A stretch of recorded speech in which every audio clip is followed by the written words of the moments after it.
Well, President Obama promised that he would have the most transparent White House in history, but several White House reporters have gotten increasingly disgruntled about all of this. Watch ABC News' Jonathan Karl pushing Press Secretary Jay Carney on the lack of access to the Obama administration. You covered White Houses as a reporter for Time magazine.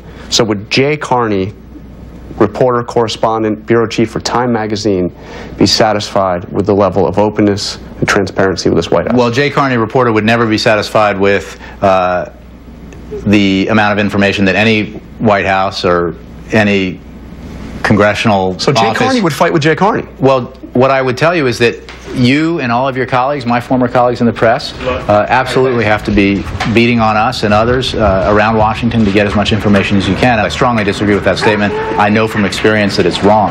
And, you know, we provide an extraordinary amount of information and access to reporters, and we work every day to provide more. Really interesting back and forth there over the weekend. I'm joined now by Michael Graham, host of the New England Talk Network, and Richard Fowler is a radio show host as well. Gentlemen, good to have you here. Richard, let me start with you. What did you think of that exchange? Well, I think it was a very valuable exchange, and I think it speaks to the power of our Constitution and the power of the freedom of the press. They can push the White House to release more information. I think every White House will tell you it's their sort of job to just let the press know what they need to know. I think this White House has been more transparent than White House in the past. But I think this interview speaks to the power of the press. I got to tell you, I think it's good. Yeah, Jill Abramson, the executive editor of the New York Times, said the exact opposite of what you just said. Let's put her quote up. She says that it is the least transparent White House that she has dealt with, and she's been covering White Houses since Ronald Reagan. She said, I would say that well, I didn't get to read the first part, but you guys read it at home, I hope, and we showed it to you in previous segments. But she basically said it was the least transparent White House that she has ever been involved in covering. There it is, and she's been covering them since Ronald Reagan. Richard, I mean, how do you respond to that? Well, this is how I respond to that, Martha, and I think it's pretty simple. I think as technology begins to sort of increase itself, and we get more and more technology, this White House has been, when it comes to adapting technology, they've been at the leading front of this and the cutting edge. And because of that, there is more openness to the American people. So to some extent, yes, they're not as open to the press as the press would like, but they're open to the American people. They're on Instagram, they're on Twitter, they're on Facebook, they're on Flickr. I just want to stay with you for a second on this, because as a liberal and a supporter of the president, I mean, this president, when he came in on Hope and Change, he said, look, it's not going to be like these guys before me where you couldn't get information out of them. I want to speak directly to the people. We are going to have the most transparent White House that you have ever seen. So, Richard, are you telling me that it doesn't bother you at all that the executive editor of the New York Times says it's the worst she has ever seen? Really?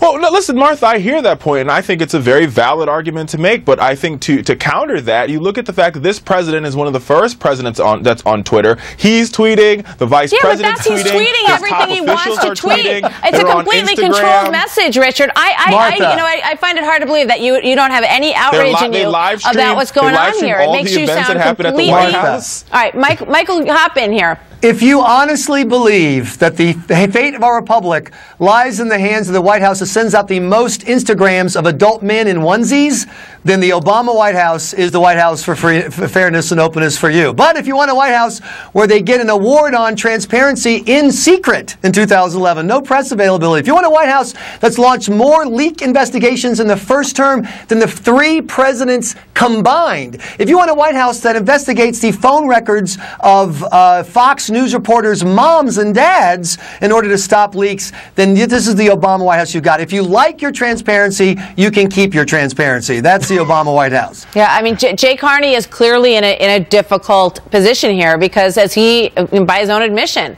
he wouldn't want to put up with it himself. And he gets a lot of backlash from not only Ed Henry, but Jonathan Karl from ABC and folks all across the networks in the front row of that press room all the time, Richard.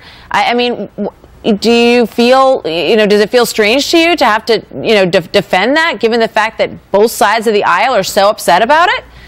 Listen, don't get me wrong. I think being the press secretary is one of the hardest jobs in the world because you really do have to have this. You're playing a balancing act between what you think, what information is happening in the Oval Office, what information is happening on the West Wing, and what needs to go out to the public. With that being said, what I would argue that we've seen from this White House is that every single event that this president does is it's on. You could stream it online. Don't get me wrong. I think that there's been issues. They've made mistakes on the IRS. They've made mistakes when it comes to various leak investigations. There's no doubt about it. But let's talk about the system that's sort of set up when this White House got there. Not blaming it on George W. Bush, but the FISA courts have been in power since the late 70s, and that is where this NSA thing is happening from. It's not happening because this president woke up one morning and said he's going to tap the phone records of all these Americans.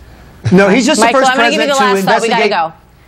go. He's just investigating the IRS, your political activity. That's this president's legacy, and that's a shame. The stuff he does out in the open is far worse than the stuff he's doing in private.